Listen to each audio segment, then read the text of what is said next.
दोस्तों अगर आपके पास एक सेविंग अकाउंट है तो आप अपने सेविंग अकाउंट पे एफडी वाला इंटरेस्ट पा सकते हैं, वो भी बिना एफडी को किए हुए। दोस्तों आपने बिल्कुल सही सुना, आपके सेविंग अकाउंट पे जितने पैसे हैं आप उस पे एफडी का इंटरेस्ट पा सकते हैं और आपको उसके लिए कोई भी एफडी नहीं करना पड़ेगा।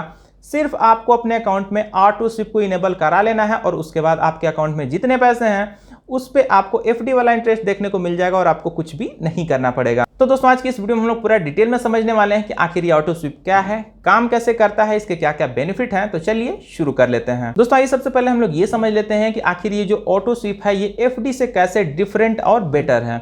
तो दोस्तों यहाँ पे जब हम कोई भी एफडी कर देते हैं अपने सेविंग अकाउंट में तो हमारा जो पैसा है वो ब्लॉक हो जाता है और उसको हमको कभी यूज करना होता है तो पहले हमको एफडी को ब्रेक करना पड़ेगा, उसके बाद ही हम उस पैसे को यूज कर पाएंगे। लेकिन दोस्तों ऑटो स्वीप में ऐसा कुछ भी नहीं है।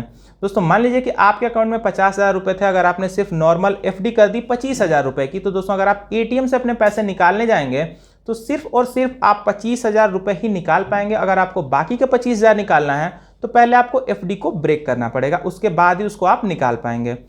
लेकिन दोस्तों अगर आपके अकाउंट में ऑटो स्वीप इनेबल है तो दोस्तों आपको उस पर एफडी वाला इंटरेस्ट तो मिल ही रहा होगा, लेकिन दोस्तों अगर आप उसको निकालने जाएंगे पैसे को तो आप अपना पूरा 50,000 एक्सेस कर सकते हैं, ना आपको कोई एफडी तोड़ना पड़ेगा ना कुछ भी करना पड़ेगा। दोस्तों अब हम लोग बात कर लेते हैं कि आखिर ये ऑटो स्वीप काम कैसे करता है, आपको इसको इनेबल कैसे कराना है।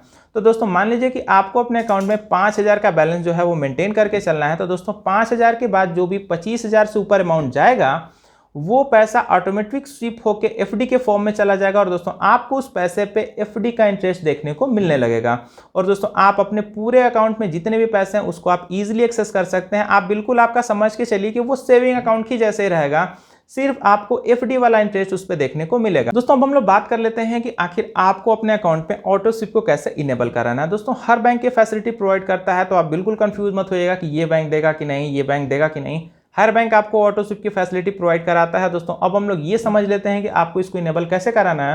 दोस्तों इनेबल करने के दो तरीके हैं। पहला है कि आप ब्रांच विजिट कर लीजिए, वहां पे आप ब्रांच विजिट करके अपने सेविंग अकाउंट में ऑटो स्वीप की फैसिलिटी को इनेबल करा सकते हैं। और दूसरा तरीका है दोस्तों ऑनलाइन का। दोस्तों आप ऑनलाइन भी ऑटो स्वीप की फैसिलिटी को इनेबल कर सकते हैं। दोस्तों अगर आप कमेंट करेंगे तो ऑनलाइन कैसे इनेबल करना है मैं इसको आपको न्यू वीडियो एक बना के दे दूंगा। दोस्तों उम्मीद करता हूँ वीडियो आपको पसंद आएगा। दोस्तों आपको वीडियो कैसा लगा कमेंट करके जरूर बताइएगा। और दोस्तों मिलते हैं अगली इन्फॉर्मेटिव वीडियो के साथ, तब तक के लिए अपना ख्याल रखिए।